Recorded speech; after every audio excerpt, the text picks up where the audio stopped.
Why do we get more nervous in front of some people and in some situations than others? In this clip from a full-length interview, Dr. Kristina Driskill, performance anxiety expert, explains how perception has a lot to do with the ways that we experience performance anxiety. So many people have said that they get far more nervous in a one-on-one situation, maybe a one-on-one audition, than they do in front of a crowd. And one student said they felt like this was because in the audition, they had received like the validation of, I made it through the audition. And now that I'm in the performance, I have that underlying validation and I'm performing for a larger group of people, maybe people with less critical ears.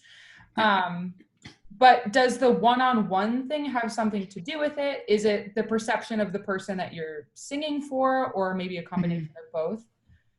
Yeah, it definitely can. It's all perception. Right. It's all perception. It's also perception of hierarchy. Some people wouldn't get nervous singing in front of a 5-year-old, but would get nervous singing in front of a college professor. Wouldn't get nervous singing in front of their grandmother, but would get nervous singing in front of someone who could hire them. Wow. And so it's perception of, again, it's perception of acceptance and approval, right?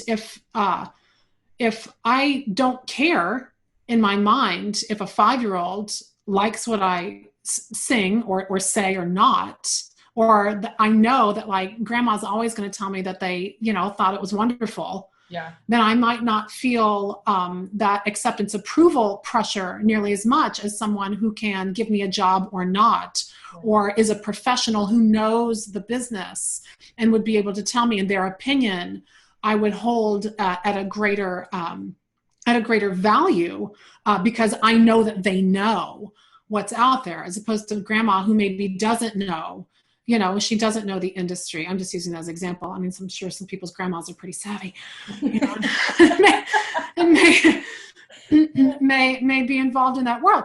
Or maybe there's also people, whose parents or family members are highly critical as well. It's not always that case. So it depends. Some people have a real problem singing in front of their parents, but not in front of their teachers. So it depends on your perception of where that hierarchy of value is concerned. Yeah. The one-on-one can be, again, it's perception, right? If it's one person against one person, I only have one chance to be accepted and approved of. Wow. So if I'm looking at it from that perspective, then whatever happens in this room is really important. Yeah. The need to please, the need to show what you can do, the need to be right, the need to appear intelligent, all these kind of things come to the forefront. If I feel like if that person is disappointed, doesn't accept me, doesn't approve, and again, we don't think about like, oh, does my teacher accept me? We don't think about it in that way in our brains, but that's exactly what's happening unconsciously. Then yes, that can be a big deal. Other people may see that as a safety point. It's just one person. I know this person, this person's here to help me. And while that's, 99% of the time that is what's happening, if that's not your perception, it doesn't matter. Same thing with the audience. If you think about, being on a battlefield, right? And it's you and 100 people facing you. Okay. That doesn't feel very good. Odds wise that you're going to come out ahead in a situation. Right. So that primal setup of one against many is something that can be very triggering for people as well. Now, when it comes to being in a show, you're right. There is, for a lot of people, the perception of, well, I already got hired, so there's validation there. Yeah. I don't have to try to be accepted because I already was. But for other people, they'll feel like, well, yeah, I got accepted, but this is a whole new group of people. And it'll feel like that every single night because opening night was a group of people, but tonight is also a whole new group of people. Yeah. There's also the issue for many people that the better they get, the more nervous they get. Interesting. So people always think that fear of failure is the biggest part of one of the biggest reasons that we have performance anxiety, but it's actually fear of success is equal in its issues.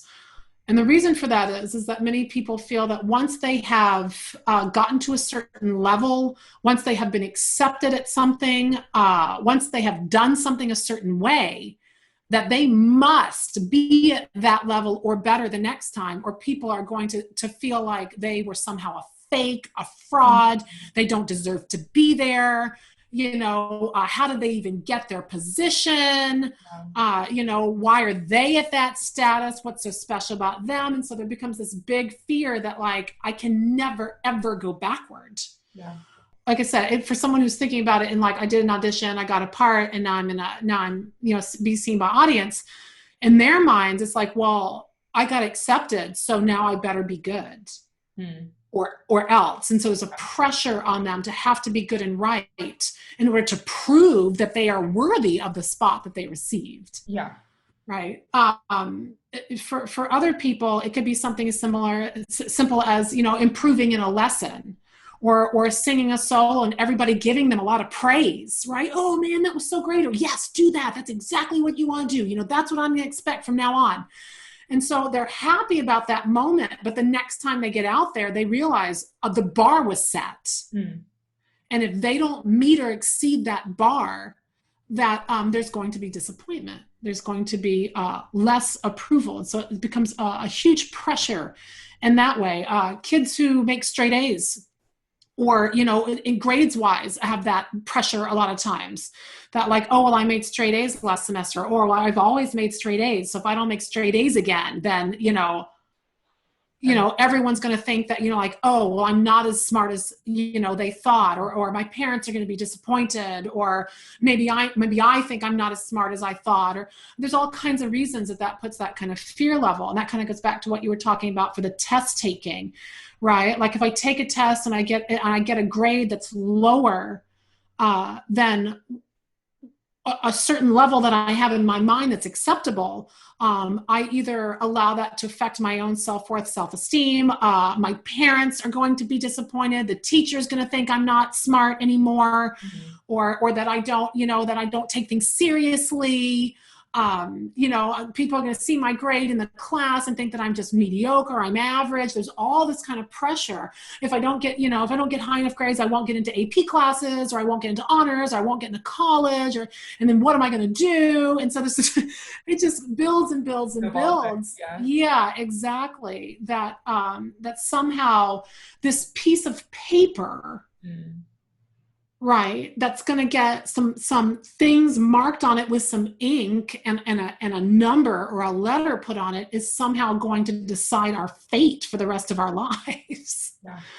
And while things do have consequences, everything that we do has consequences.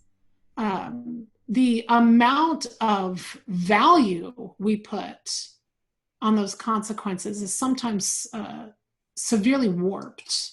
With over 20 years of performance experience and research, Dr. Kristina Driskill is an expert on performance anxiety and how the brain works. She holds a Doctor of Musical Arts degree, as well as certifications in social emotional arts, business coaching, and money mindset. She's a published author and has built a successful coaching and consulting practice, helping others identify and work through fear-based thoughts and habits. If you want to know more about her, you can check out the description below for more information, as well as links to her website and social media.